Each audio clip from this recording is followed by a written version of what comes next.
donc on attend toujours la date officielle. Arthur Herlin, partagez aussi la photo de la dépouille.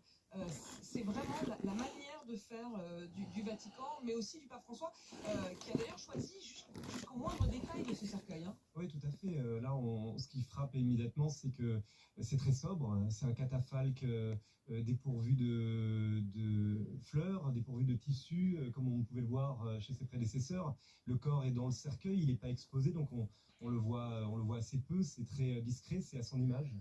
Et on va partir sur le terrain avant de vous entendre également, Cyprien Viette, parce que je voudrais que vous puissiez voir tous ceux qui sont avec nous sur le terrain pour BFM TV, non seulement ici à Rome, place Saint-Pierre bien sûr, où il y a particulièrement d'émotion, mais on sera aussi dans un instant devant la basilique Sainte-Marie-Majeure avec Marie Gentric, parce que c'est un des lieux chers au cœur du pape, et c'est là qu'il a choisi d'être enterré. On sera aussi à Marseille, parce que Marseille pleure particulièrement le pape. On ira même jusqu'en Corse, puisque c'est là que le dernier voyage du pape en France a eu lieu. Mais je voudrais d'abord que l'on parte juste à la porte de Pietrano. La porte de Pietrano, c'est évidemment au Vatican.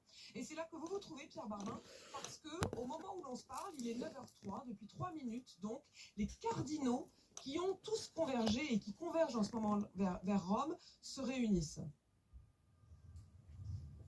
Oui, pour la première congrégation générale, on a vu une petite dizaine de cardinaux arriver il y a près d'une demi-heure maintenant au compte-gouttes. Ils sont tous arrivés. Certains ont dit quelques mots, ont transmis leur émotion après la mort du pape hier matin. Il y avait donc beaucoup d'émotions dans leur voix. Ils sont donc réunis ici par cette porte du Petriano que vous voyez derrière moi. Il y a aussi les brigadiers suisses dans leur costume, leur habit traditionnel qui gardent cette porte. Et donc ces cardinaux se sont rejoints, ont été convoqués dès 9h ce matin pour cette congrégation générale. Il y a beaucoup de questions, il y a beaucoup de choses à éclaircir dans cette congrégation, notamment la dépouille qui va être, vous l'avez dit, présentée dès demain matin, sans doute à la basilique Saint-Pierre, aux milliers de fidèles qui voudront rendre un dernier hommage au pape François. Mais il y a aussi et surtout la date de ces obsèques. On ne sait pas encore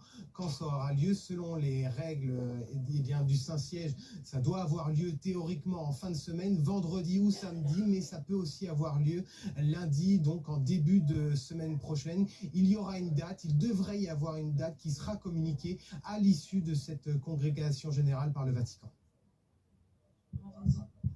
Merci Pierre. Je voudrais précisément qu'on revienne sur ce terme de congrégation. Cyprien Viette, on entend beaucoup depuis hier soir. En fait, dans les étapes qui vont jalonner les 3 semaines qui viennent,